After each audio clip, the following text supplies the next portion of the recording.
You're listening to the Author Stories Podcast, bringing you the story behind the stories and the storytellers. Margaret White, Terry Brooks, Sheena Kamal, Matthew Quick, J.T. Ellison, Walt D. Williams, Brad Thor, Corey Dr. O, Brandon Sanderson, Robin Mom, Ernest Klein, Jim Butcher, Sherwin Harris. Visit hankgarner.com for archives of all the shows. Today's guest is Liz Fenton and Lisa Steinke. Hey everybody, thanks for tuning in to Author Stories. You can find all of the archives of the show over at hankgarner.com. There are handy links over in the sidebar on the right-hand side where you can subscribe to the show. You can find all of the archives in a handy little drop-down list, or there's a search bar where you can search for your favorite author and see if they have been on the show in these past more than 400 episodes. Thank you to our sponsors for allowing us to do this. And we've got some new sponsors coming on. Daniel Kinney, my favorite middle grade author, is just doing amazing things right now. He is publishing like a madman, but he's putting out excellent books. I buy his books for my nieces and nephews all the time. My kids are a little older now, but my nieces and nephews, I buy Daniel's books and put them in their hands. They are top shelf quality and really fun books. There's a link to Daniel's Amazon page in the show notes, and we're going to be highlighting more of his books as we go on this month. But go visit Daniel Kinney and buy his books for your favorite kids, and they will love it. Roy M. Griffiths has a new book, Bringing the Fire, The Lonesome George Chronicles, Book 2. Roy is really doing some amazing stuff in speculative fiction, and we're going to be highlighting more of those as the month goes on. But go pick up Roy's newest books. There's a link to it in the show notes. If you're a fan of alternative history or war and military thrillers, you're going to love these books. There's a link to it in the show notes. Also, thanks to my buddies Nick and Jason from Galaxy's Edge for sponsoring the show. I would like to welcome back as a sponsor to the show, Nick Breaker and his fantastic series, Essence. Book 1, Septima, and Book 2, Alta, are out now. Nick is feverishly working to release Book 3 now. It's in editing, and you are going to absolutely love this series. Troy, with his irrational fears, is the least likely person to lead a war, but that doesn't mean he can escape his destiny. This fantastic science fiction action series is full of great characters, great character development, lots of action, and lots of weird science fiction goodness. If you love a great character-driven story with great science fiction, you are going to love this series, Essence. 2 books are out now. Book 1, Essence. Book 2, Alta. And the 3rd book will be here soon. Get into this series now. Everyone's talking about it. Thank you, Nick Breaker.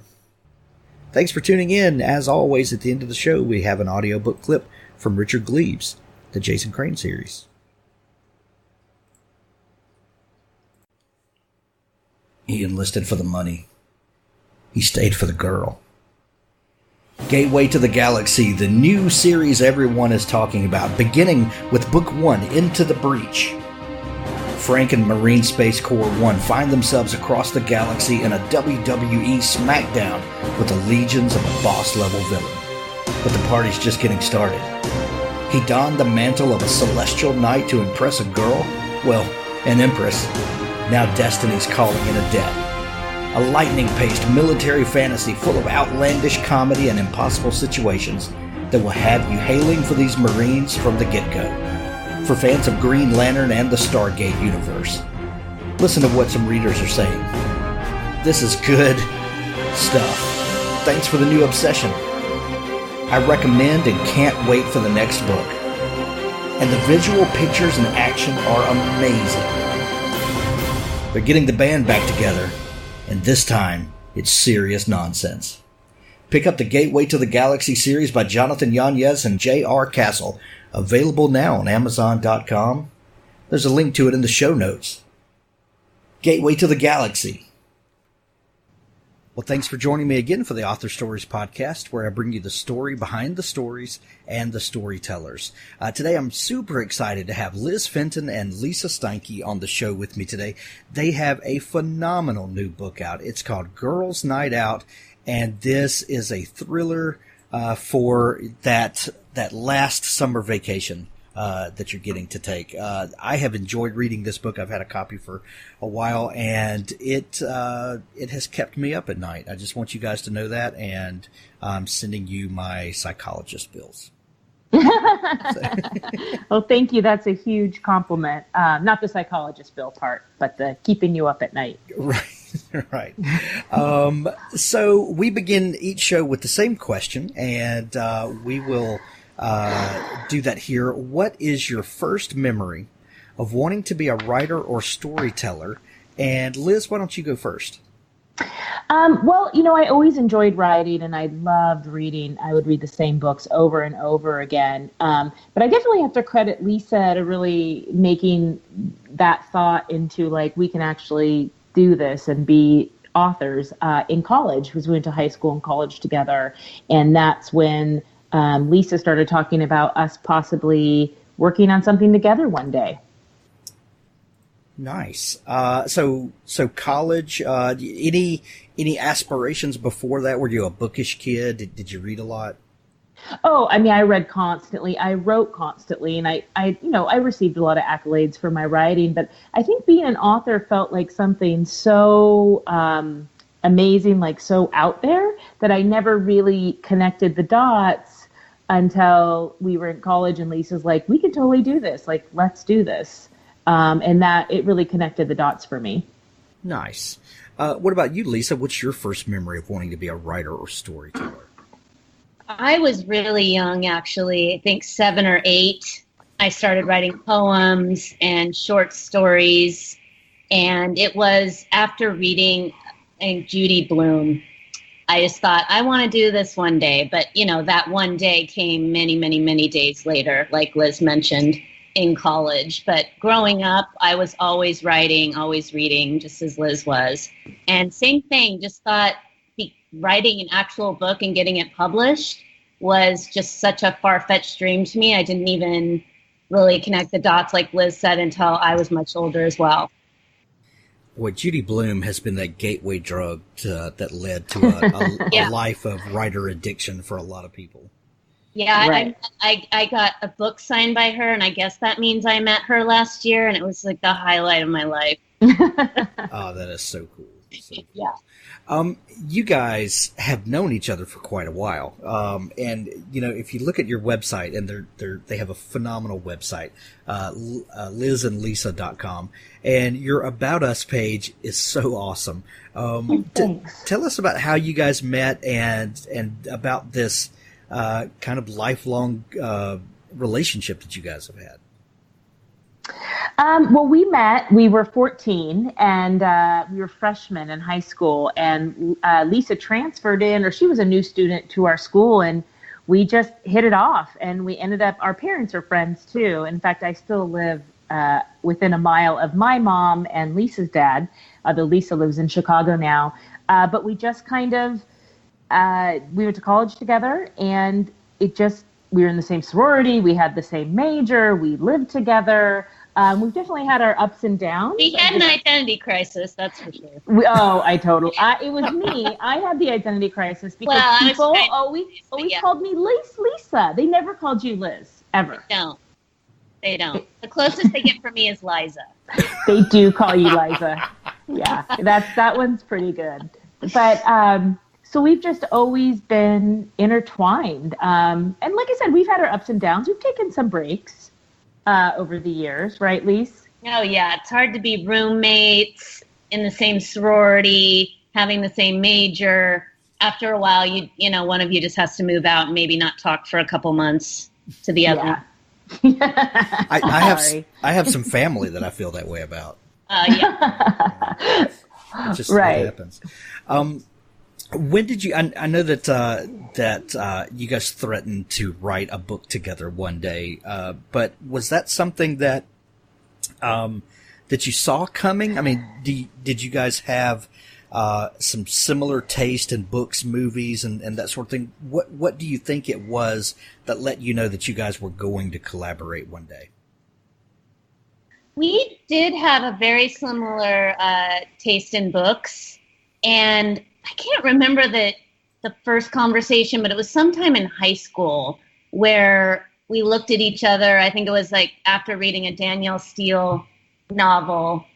So we had our own little like book club where we would both read the same book and then talk about it. And I think we said we'd like to write a book one day. And then cut to maybe 5-6 years later, we're in college, comes up again, but then it kind of goes away. And then this is Lisa talking, I was on vacation in Maui, and I just started writing something.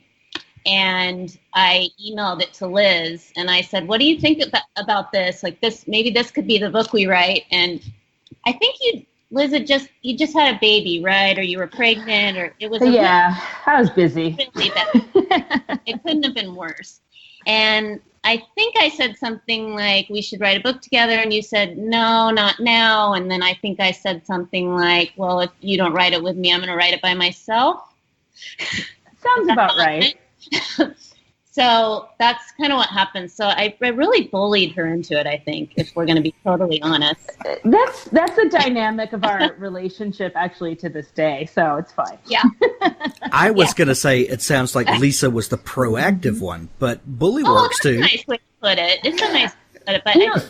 But I was at this event, this Great Writers event with Novel Network recently, and I was talking about it, and I said, Lisa's really like the driver in a very positive way, behind. She was the driver between us starting, and we wrote 2 manuscripts that never really went anywhere. And I was kind of done. And again, she came in as the driver and said, one more book. And that's the book that ended up becoming Your Perfect Life, which started our writing career. So she's definitely always been, not that I'm sitting back, but I think definitely her personality lends to that. And there's things about my personality that are positive, the relationship too, but that's one really positive thing about her. But Lisa, you forget, we did write something together in college, our 1-act play on our word processor that I found last year, and it's awful. It's so bad. And I actually remember it being so good. And when you read it to me, or I read it to myself, it was so bad. It was so bad. Well, we got in a fight while we were writing that book, 1-act play. And I think we said we were never going to write anything together again. So then when I emailed her from Maui, she was like, I thought we weren't going to do this. I said, well, it's been a few years. I think we can give it another go. Now, for the younger listeners, when you say you wrote it on your word processor, you're talking about a physical piece of machinery, not a piece of software, right?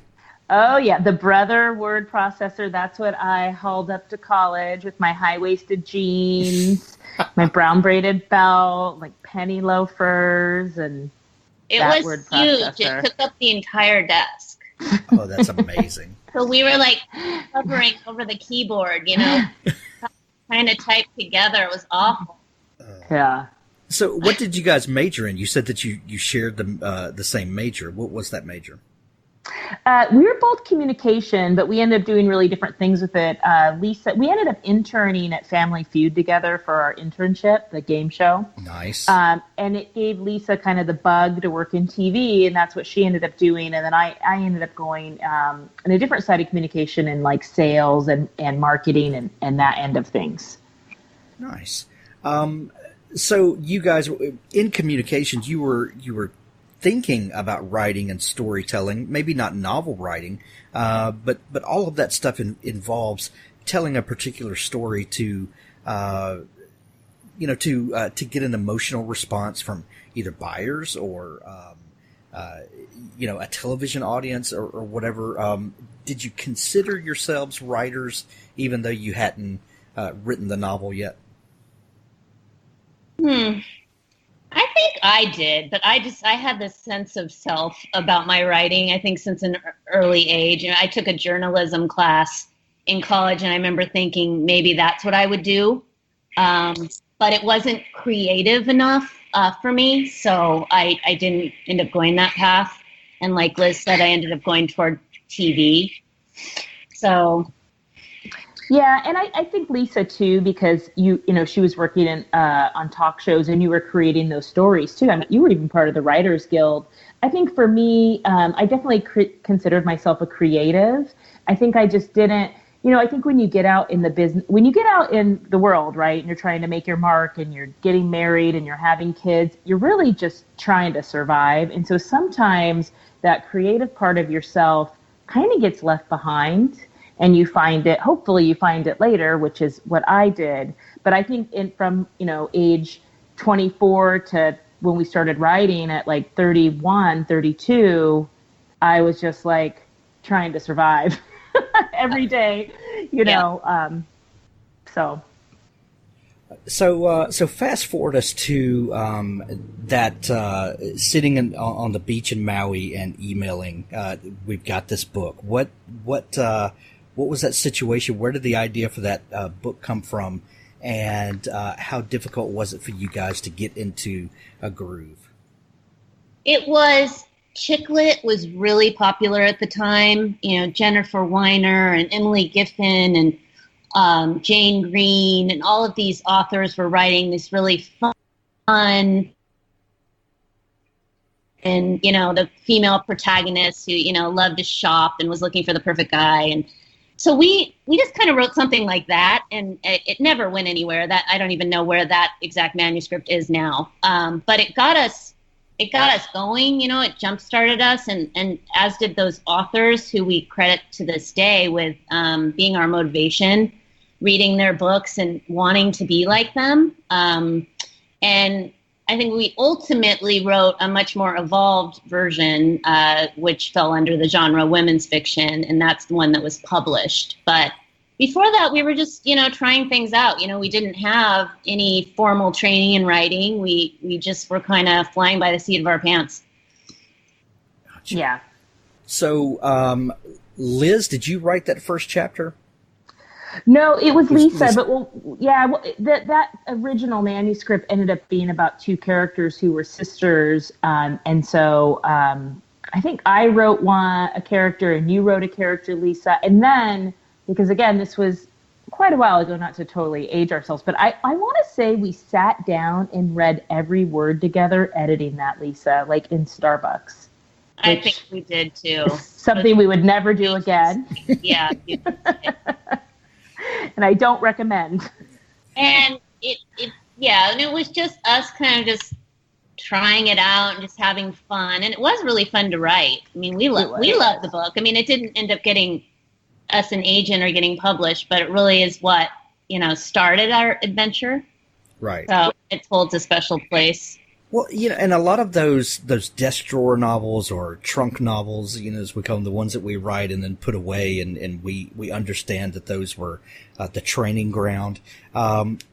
Just because they didn't find commercial success, a lot of those first stories are some of our favorites. That's what we learned on. That's what, you know, a lot of those characters and emotions are so raw because we don't know how to do it yet, but we're discovering as we go.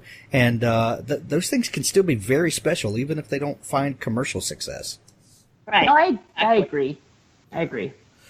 So Liz, when Lisa said, okay, I've got this book I'm starting on, how difficult was it for you to get, involved? You know, I wanted to do it. I think I was just really overwhelmed at the time. I think I just had my second child. Lisa had not had any kids yet. And we were living really different lives, which actually ended up being the basis for our first published novel, Your Perfect Life, that these two women that have really different lives and they kind of don't understand each other switch bodies. And that kind of is what we were doing. We were living these really different lives, and she was ready and I kind of wasn't, but I'm really thankful that she bullied me into it, because I really kind of needed that. Because like I was saying earlier, and I'm sure, you know, people that have had kids, when your kids are that little, it's really easy to let it take over your entire life. And Lisa would not let that happen. And I'm really, really thankful to have had her in my life kind of in my ear about it. But if I had known how hard that time is when you have a kid, because I did that many years later after you. I would never have pushed you. It's really good that I didn't understand at all what it was like to be a new mom. Yeah, it's fine. I've forgiven you. No, like I said, I'm thankful because I'm the type of person, I'll definitely like hit every deadline you give me and I'll do everything. But sometimes I'm more of an idea person where Lisa's more about the execution. And it's a lot of the reasons why this partnership works really well for us is I have a lot of ideas, but I need someone to help fill it in and execute it. And I think that's something that Lisa's really good at. Gotcha. When you finished that first book, the chick-lit book, and you tried to find an audience for it, you say on your website that that agents were telling you that chick-lit was dead. What do you think about the idea of writing to genre, writing to market, and the kind of hit or miss consequences there, because if you take too long getting something, that the market may have changed. Do you think you've learned anything about that? And is it so much about writing to market or writing what you love and knowing that if you love it, other people out there must love it as well? So that's a really, really good question. And sorry, Lisa, I'll jump in and take this one because I think our first two books, we were chasing the market a little bit. And I had mentioned earlier, I was kind of just tired, after the second one. And Lisa said, we got to do one more. And I think what we both came to understand is we had to write something that we wanted to read, even if nobody was reading that right now. Maybe if nobody wanted to buy it, we just wanted to write what we loved. And so we wrote a book that nobody was really writing. It had magical realism in it. And I mean, we sold it within like a week. And it just, everything came together. And and Lisa, jump in here, but I think it's really important that you don't chase the market, because what you have to understand is we just finished our book that's going to come out next summer. So, if you're writing what's popular now, it's going to be an 12 to 18 month process, even if it gets sold to come in. And so they're already looking for the next thing. So you just have to really write what speaks to you. Would you agree, Lisa? Absolutely. Yeah, you hit all the points that I was thinking. I mean, it's just going to be a better book if you're writing what you want to read.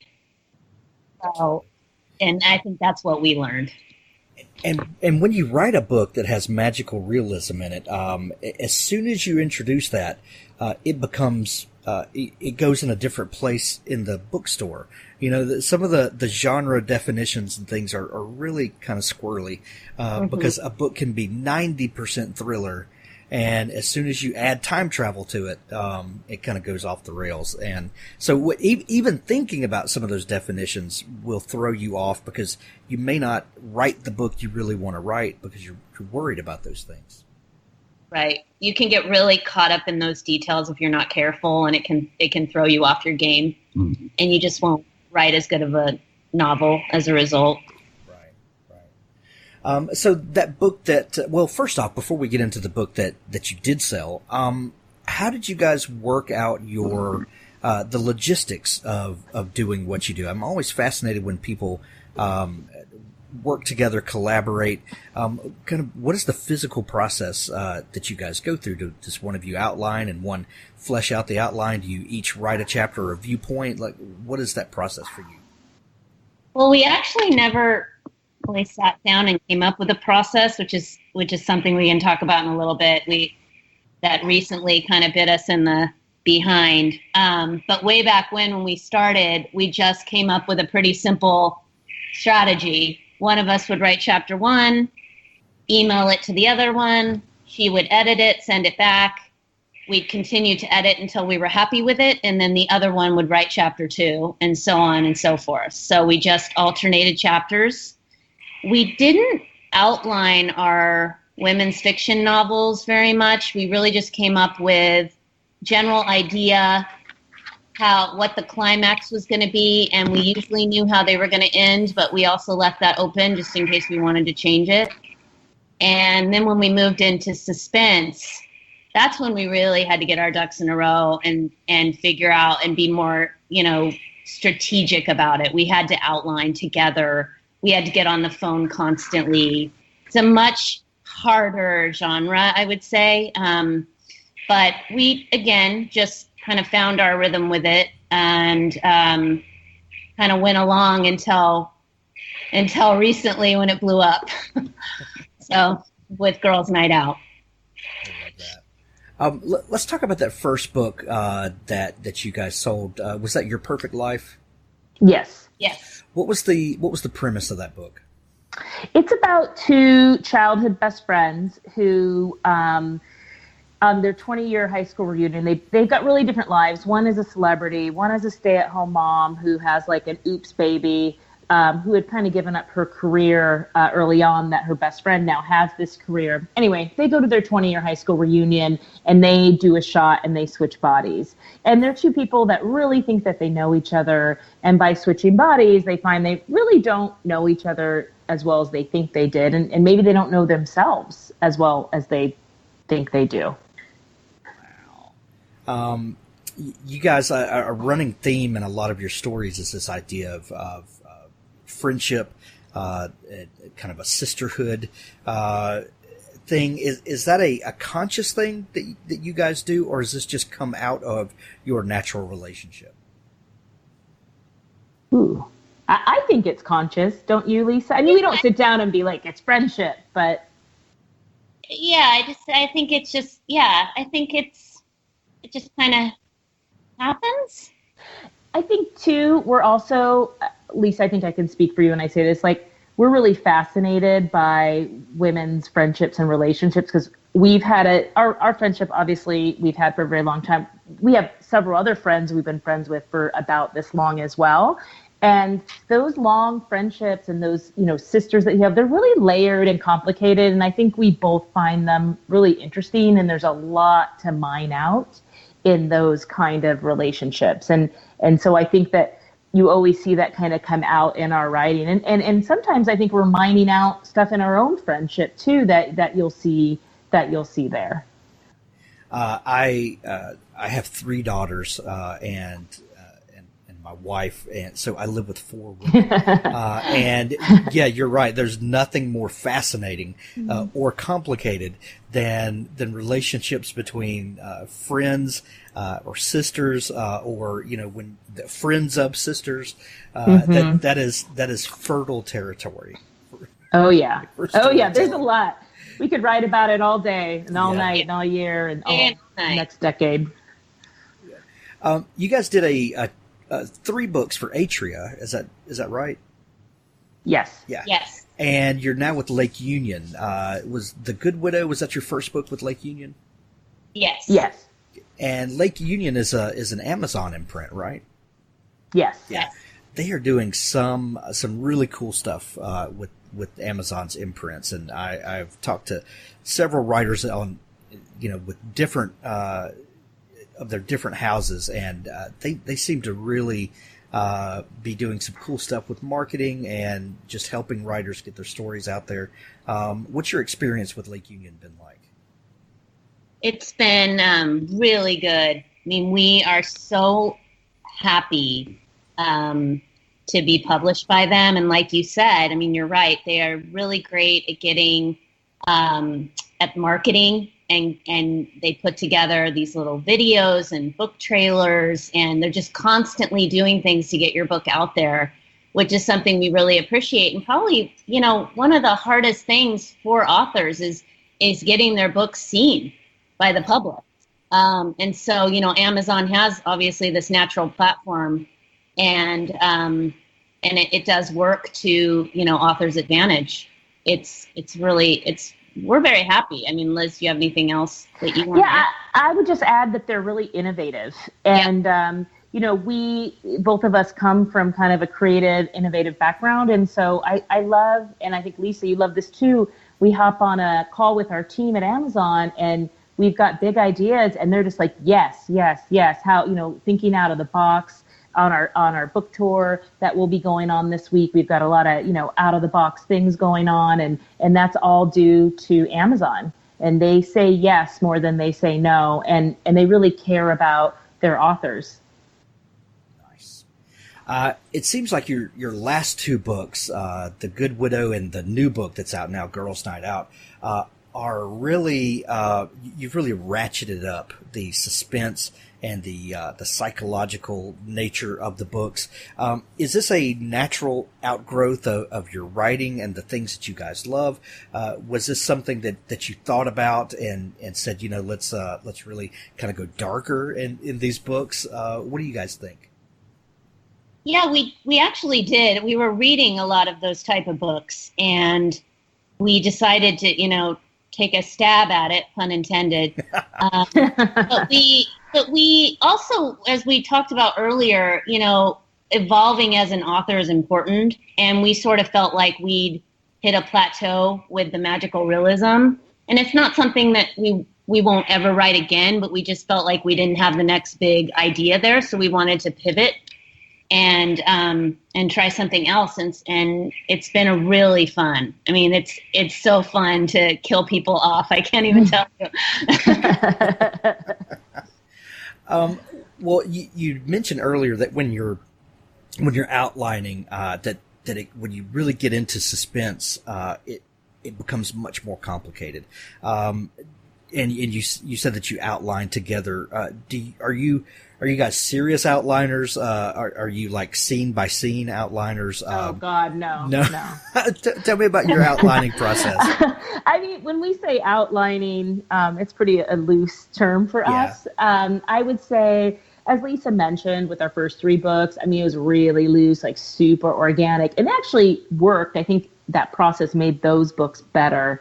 But, when we say outline, we know who did it at the end, right? Because that's really important when you're writing suspense. You need to know who did it and how they did it. Yeah. And then we go in and we outline, I want to say between 4 and 10 chapters at a time. Okay. Because again, we're just, and it was not scene by scene. It's like, so-and-so goes to the store and gets hit by a car or whatever. No one gets hit by a car, but you know what I mean. Very vague. And I think one of the joys we both get out of writing together is that I love that, like, the outline's that loose. So when Lisa sends me her chapter, I'm not totally sure what's in there. And it makes it really fun for me. And a lot of times when I'm reading her chapter or vice versa, she's reading mine, I'm almost reading as a reader.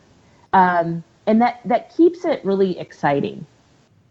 So do you just pass the manuscript back and forth and Liz adds a section and then Lisa adds a section, or?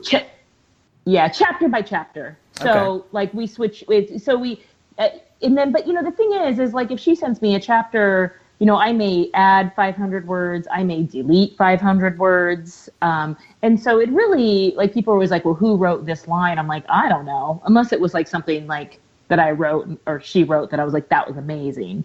I mean, that's how intermingled it really is. Have one of you guys ever drawn a line in the sand and said, do not change my paragraph or scene or whatever?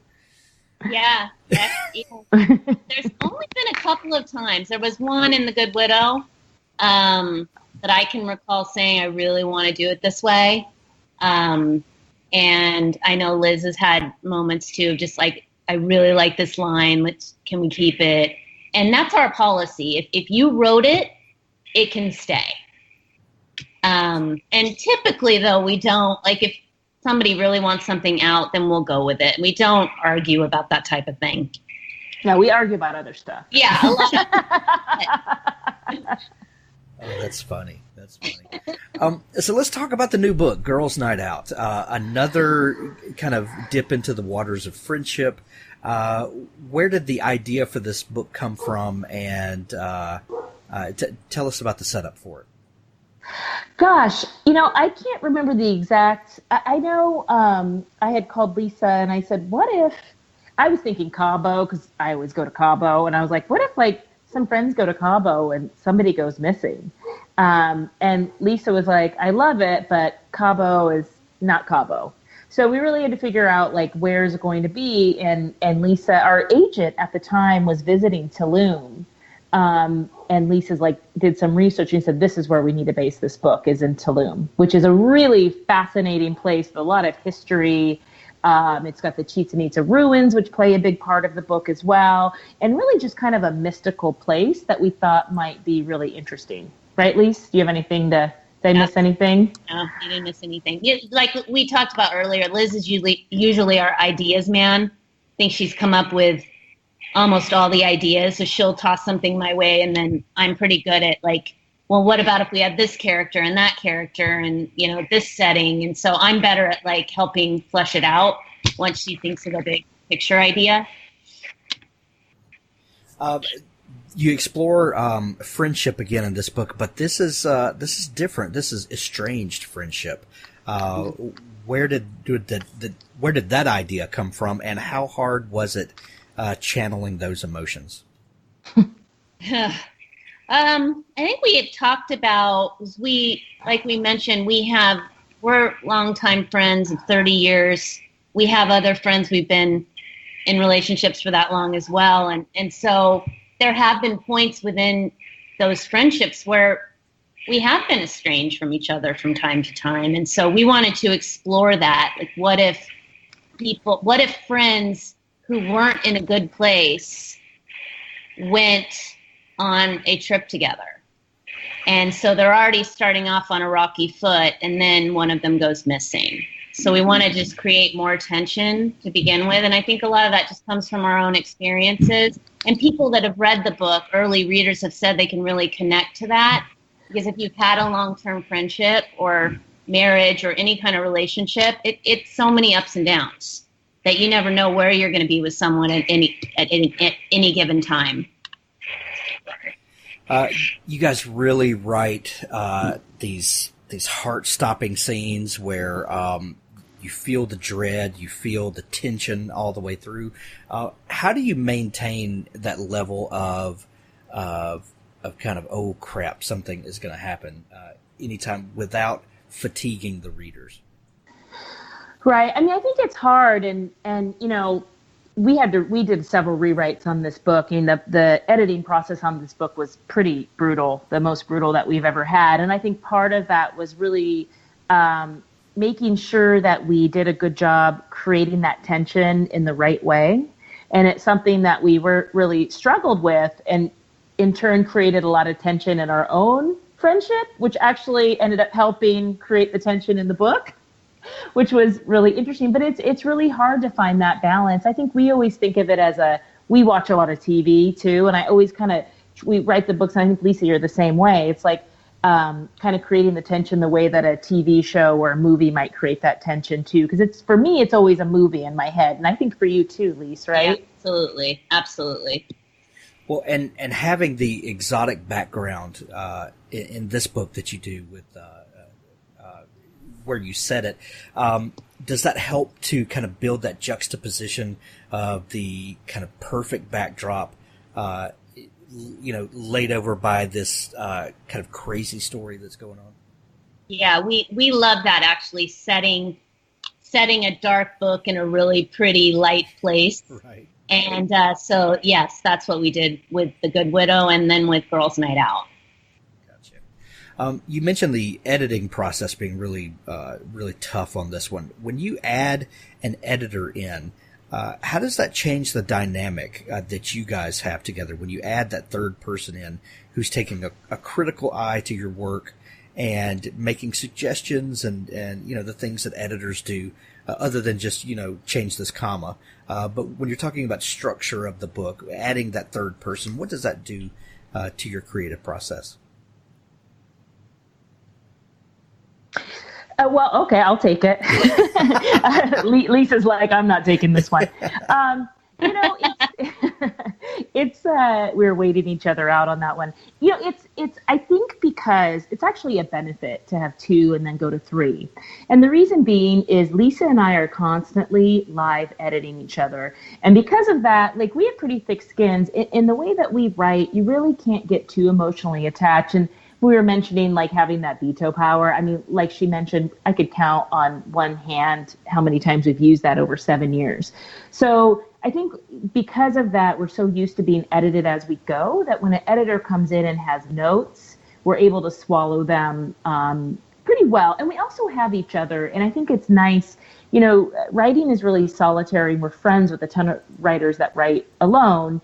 And I think it would be really hard to take that feedback and sit with it alone. I can call Lisa and be like, what? I don't think so. And then we always end up doing it. But at least I've got someone to calm vent that's like right there with me and be like, she's crazy. And then the next day I'm like, she's right. Okay, let's do it. But, so for us, it works. In this particular book, because of it's Girls Night Out is a triple narrative with a triple timeline. And I think when we started it, we did not realize how complicated that is to write. And really, you got to get it right. And so it did, like we mentioned, there were a lot of rewrites. I think we got it right, but the process from where we started to where the book is now was pretty painful. But we have a great editor that really kind of led us along the way and really pushed us to make it the very best it could be. You guys do not live in the same city together now, do you? No. Do you feel like that helps or hinders your writing process, your collaboration?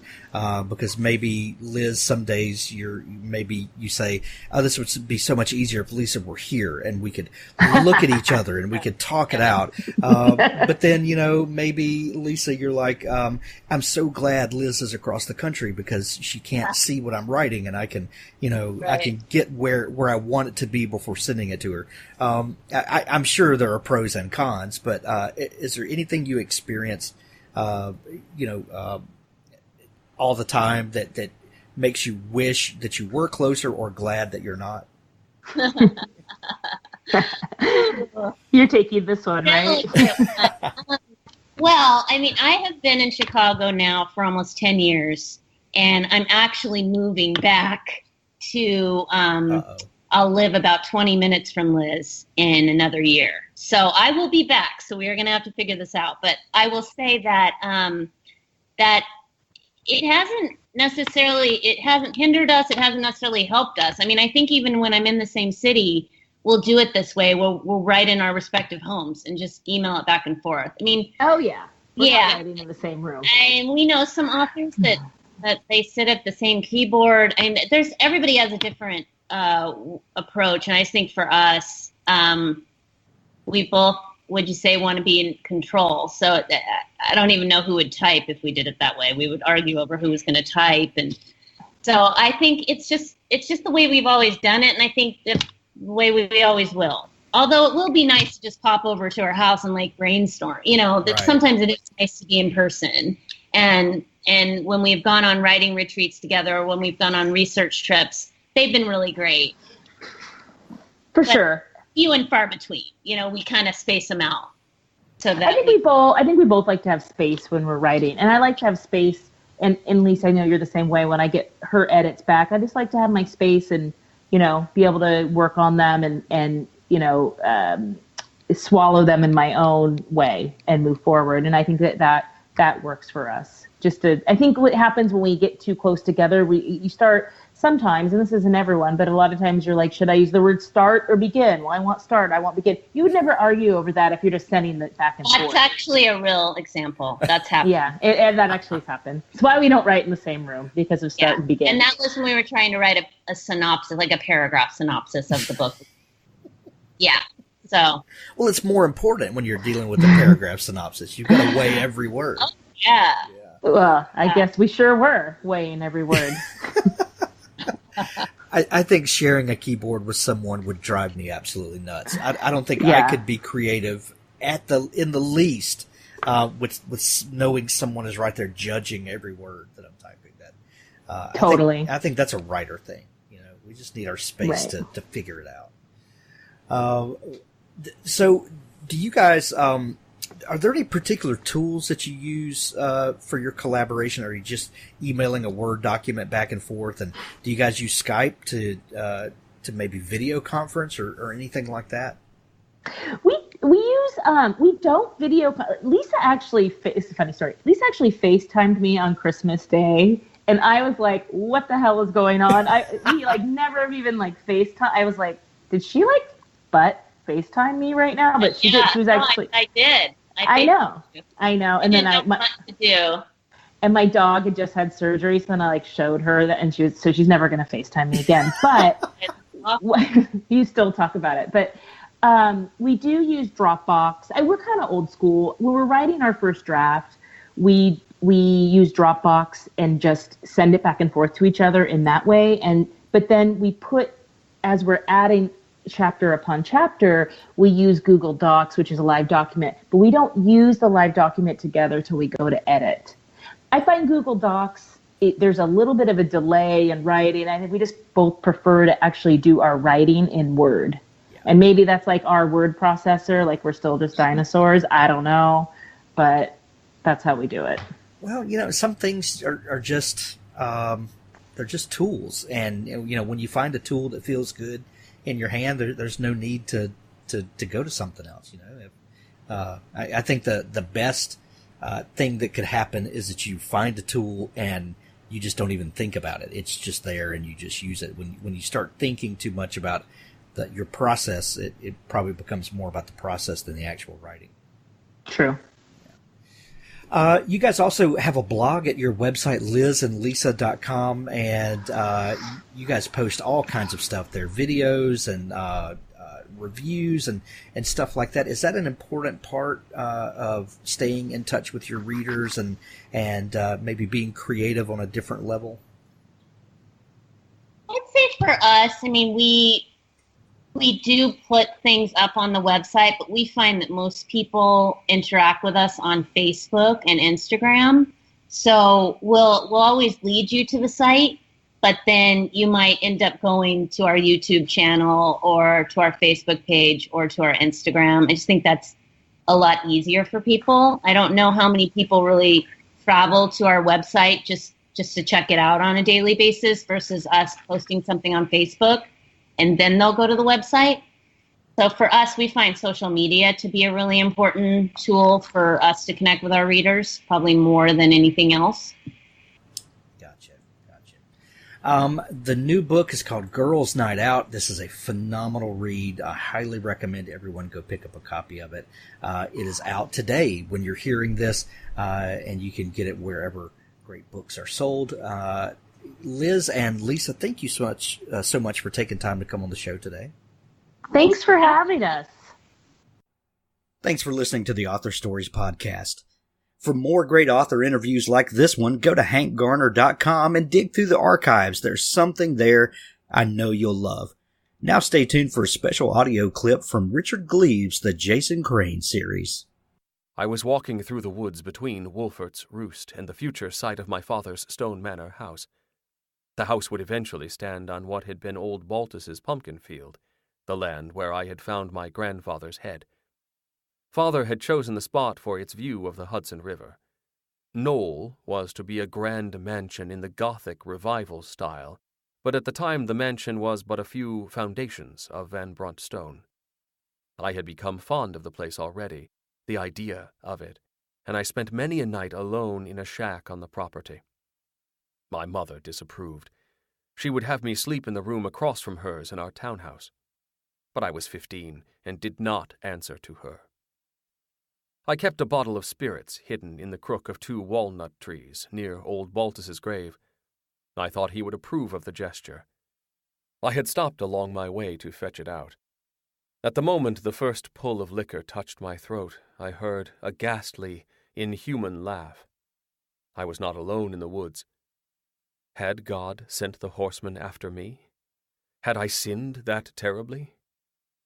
I ran through the wood and found the field where Knoll was to be built. The outline of the foundations was barely discernible beneath the snow. An apparition stood there.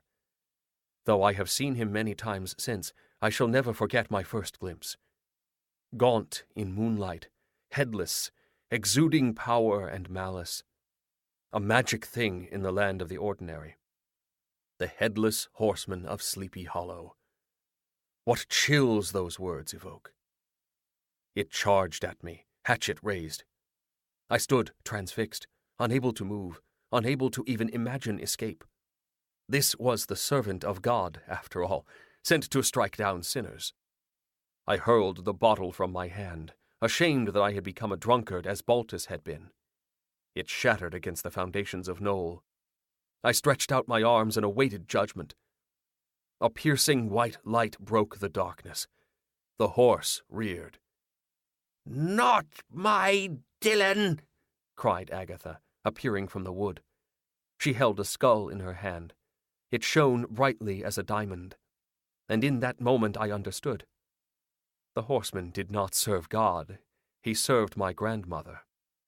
Perhaps in that moment I came to see Agatha and God as one and the same. The unholy spirit fought her command.